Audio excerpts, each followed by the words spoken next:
President Trump is winding down a presidency that broke so many norms with a chaotic month of false claims, political attacks against leading members of his own party, and grievances that he promises to carry into political battles yet to come.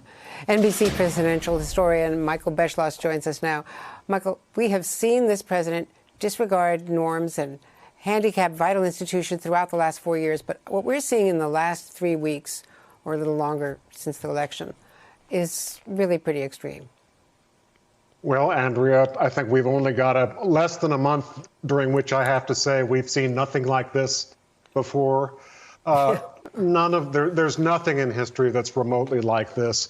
A president who lost overwhelmingly, claiming that he still won the election, by reports pressuring his vice president to lie to Congress and say that he and the president actually won the last election. We haven't seen anything like this before. We've seen contested elections, but nothing like this.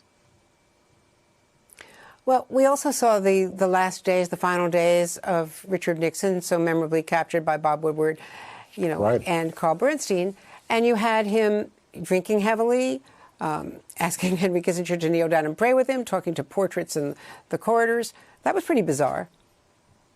Compared to now, those were the days of normalcy, and a lot of people are longing for someone as normal as Richard Nixon to be president. That's how far we've come.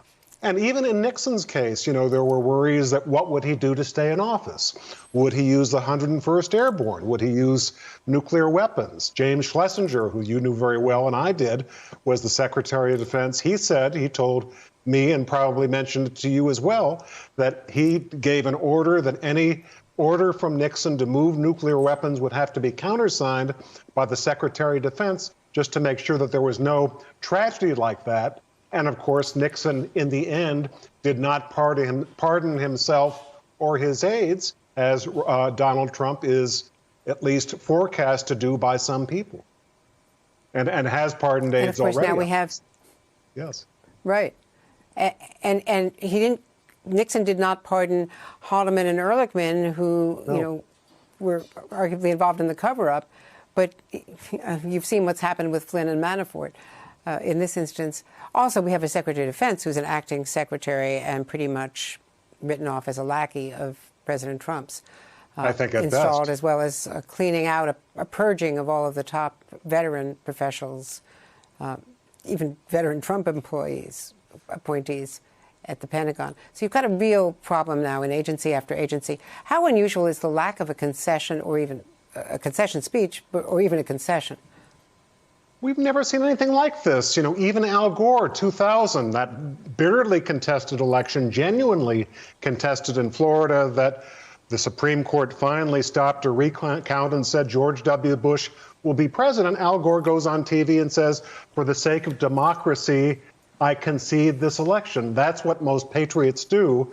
Instead, we had a selfish person who is largely amoral, who is essentially saying, I'm going to think about myself. I will not concede. I'm going to lie and claim that I won the election. This is something we've never seen before in American history. I hope we never see again.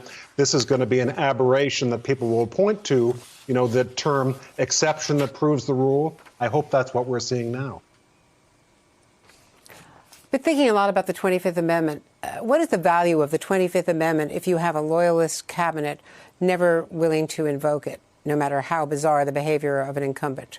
I'm not speaking of this instance. I'm just saying hypothetically. You're absolutely right. This is the problem. The 25th Amendment was put in so that in case there was a president who was acting in ways that some people found psychotic or aberrant or dangerous to the country, the cabinet would meet and say, sadly, he appointed us, but our duty is to the Constitution, not to the president, and he should leave, or at least he should be absent from power for a time until he gets well. 25th Amendment was never intended to be something that a cabinet or another group would just ignore out of supposed loyalty to a president.